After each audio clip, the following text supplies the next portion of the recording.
Bonjour à tous. Une troisième personne interpellée hier matin après la double évasion spectaculaire de la prison de Dijon. Il s'agit d'un bisontin de 19 ans, ancien co-détenu d'un des deux fugitifs, toujours en fuite.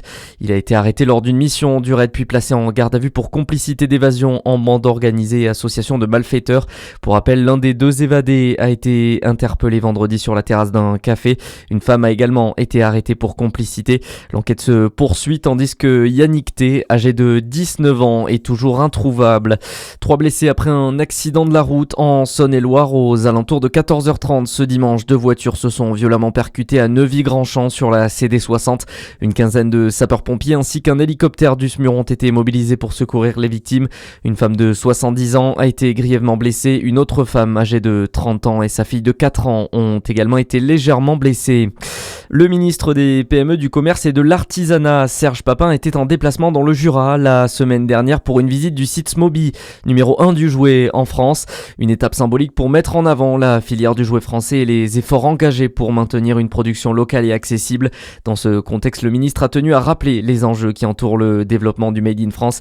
Il s'est exprimé au micro de Charlie Chevasson. Ils sont dans un Made in France accessible. Donc ça, c'est quelque chose pour lequel je me suis engagé.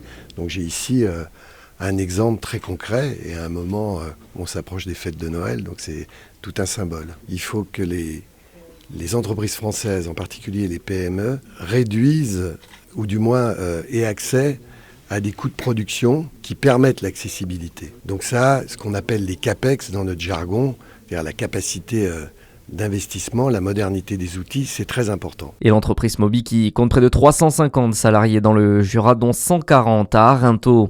Dans le reste de l'actualité, Volodymyr Zelensky salue les discussions constructives. Réaction du président ukrainien après la réunion hier en Floride entre des hauts responsables américains et une délégation ukrainienne.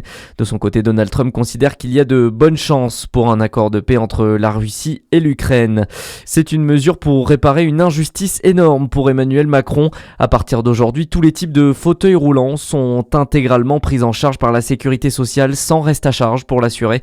Ce sera un vrai changement, promet le chef de l'État. Le sport avec du foot. Déjà l'OL qui retrouve la victoire en Ligue 1. Les Lyonnais se sont imposés 3-0 face à Nantes hier soir en clôture de la 14e journée. C'est Lens qui est leader du classement ce matin après la défaite du PSG et le nul de Marseille ce week-end. Et puis en rugby, Pau ne lâche pas. Victoire bonifiée 53-33 des Palois hier soir contre La Rochelle pour ce dernier match de la 11e journée de top 14. Les Rochelais qui ont été réduits à 14 dès les premières secondes de la partie. À suivre, votre météo sur Fréquence Plus.